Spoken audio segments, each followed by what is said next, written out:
کسی شیعہ نے مناظرہ کیا تھا محدث اعظم کچھوچوی رحمۃ اللہ علیہ سے. تو اس نے یہ پوچھا کہ کون سا مذہب پرانا ہے سب سے؟ تو کہا سنی مذہب پرانا ہے. کہا سنی وہ ہے جن کو اہل سنہ و جماعہ کہا جاتا ہے. حضور نے ایک معیار، ایک کسوٹی بتائی. کون جنت میں جائے گا پوچھا گیا تو حضور فرماتے ما انا علیہ و اصحابی، جس طریقے پر میں ہوں اور میرے صحابہ قائم ہیں. جو اس طریقے پر قائم ہے بس وہ جماعت جنت میں جانے والی. اب سنیے حضور کے طریقے کو کیا کہا جاتا ہے؟ کیا کہا جاتا ہے؟ سنت. سنت کہتے کسے؟ حضور کے طور طریقوں کو، حضور کے اعمال کو. اور صحابہ کو جماعت کہا جاتا ہے. تو الحمدللہ ہم جو سنی اہل سنت و جماعت ہیں، سنت اہل کا مطلب ہوتا ہے والے. اہل سنت و جماعت کا مطلب ہی یہ ہوتا ہے رسول کی سنت والے، صحابہ کی جماعت والے. ہمارا کوئی دوسرا نام نہیں ہے. پہچان کے لیے اور ہم نسبتیں لگاتے ہیں، الگ بات ہے. ہم قادری، رضوی، اشرفی، برکاتی، یہ مشرب کی نسبتیں ہیں، برکت لینے کے لیے لگا لیتے ہیں. جس طرح خاندانوں کے بھی نام ہوتے ہیں، شیخ ہیں، پٹھان ہیں، سید ہیں. یہ نسبت اپنے آپ کو الگ تمیز کرنے کے لیے لگا لیے جاتے ہیں. اسی طرح مسلک اعلی حضرت کا استعمال یہ ہمارے درمیان تشخص کے لیے استعمال کیا جاتا، ورنہ ہمارا صرف ایک ہی نام ہے، وہ اہل سنت و جماعت ہے. محدث اعظم کچھوچوی رحمۃ اللہ علیہ نے فرمایا یہ سب سے پرانا مذہب اور دین یہی ہے. اور شیعہ کا وجود کب ہوا؟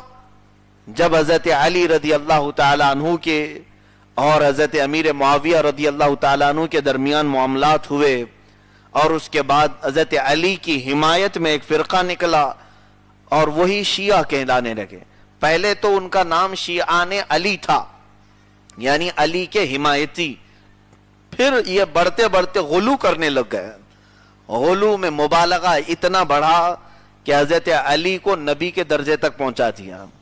بلکہ ایک فرقہ تو اس میں ایسا ہے کہ ثانیہ شیعہ میں جو حضرت علی کے الوہیت کا بھی قائل ہے، یعنی یہی خدا ہے. حضرت علی کے خدا ہونے کے بھی وہ قائل ہیں. بہرحال اس میں مبالغہ بڑھتا گیا. لیکن آئے کہاں سے؟ حضرت علی کے بعد. خارجی، یہ سب سے پرانے فرقوں کی بات میں کہہ رہا ہوں، یہ آئے کہاں سے؟ حضرت علی رضی اللہ تعالیٰ عنہ کی خلافت کے بعد. پھر رافضی ایک فرقہ ہے، حضرت زید رضی اللہ تعالیٰ عنہ ان کے زمانے میں شروع ہوئے. مرجیہ ایک فرقہ ہے، قدریہ ہے، اور جہمیہ ہے، جبریہ ہے. یہ فرقے زمانہ جیسے جیسے بدلتا گیا الگ الگ فرقے آتے گئے، نئے نئے مسائل لے کے آتے رہے. اہل سنت و جماعت وہی باقی رہا، صحابہ اکرام کا طور طریقہ وہی چلتا رہا. اس میں سے یہ نکلتے چلے گئے. شیعہ اسی میں سے نکلے، اہل سنت و جماعت میں سے نکلے، ایک اپنا الگ طریقہ بنا دیا. علی علی کہنا، حسن حسین کہنا، بس ان کا ایک معیار بنا. رافضی الگ بنے، قدریہ تقدیر کے انکار کرنے والے، جبریہ الگ بنے. اسی طرح سے جہمیہ، مرجیہ، کئی فرقے بنتے آئے. پھر ایک فرقہ آیا زمانے کے تنزلی کے بعد. اس وقت حکومتیں لوگوں کے ہاتھ میں تھی، زبردستی ایک عقیدہ نافذ کیا جانے لگا، معتزلہ. ان کے الگ الگ قول تھے. اسی قول کو نہ ماننے پر امام احمد بن حنبل کو کوڑے لگائے گئے. امام احمد بن حنبل رضی اللہ تعالیٰ عنہ پر انہوں نے ظلم کیا بہت. امام اعظم ابو حنیفہ رضی اللہ تعالیٰ عنہ کو جیل میں رکھا گیا، کیونکہ پاور ان کے پاس تھا.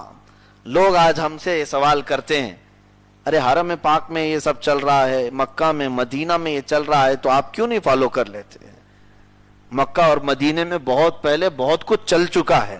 ہمارے لیے دلیل کہیں سے چلنا نہیں. ہمارے لیے حضور نے دلیل صرف یہی دی ہے جو میرے طریقے پر ہو اور میرے صحابہ کے طریقے پر.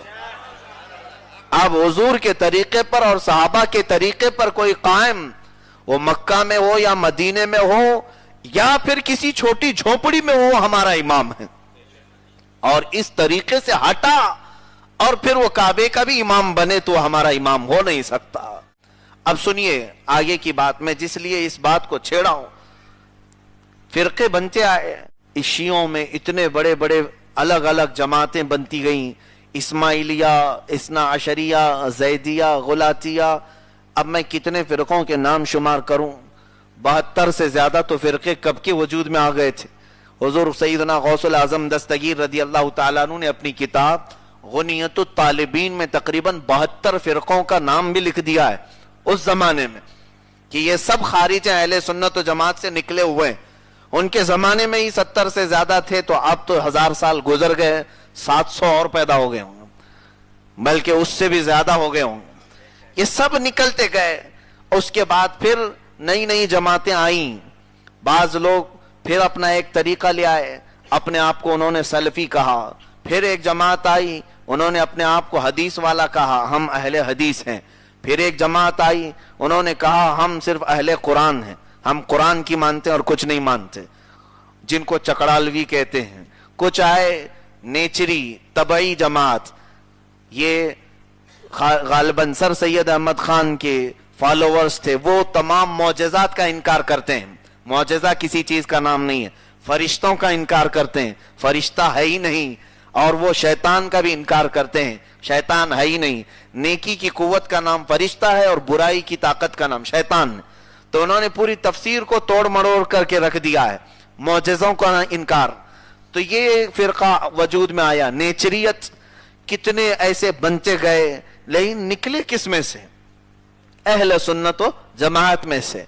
रसूल पाक सल्लल्लाहु तआला अलैहि वसल्लम और उनके सहाबा का जो तरीका था वो अहलुस सुन्नह वल जमाअह कहलाया, सुन्नत वाले और जमात वाले। उसमें से निकलते निकलते फिरके बनते गए।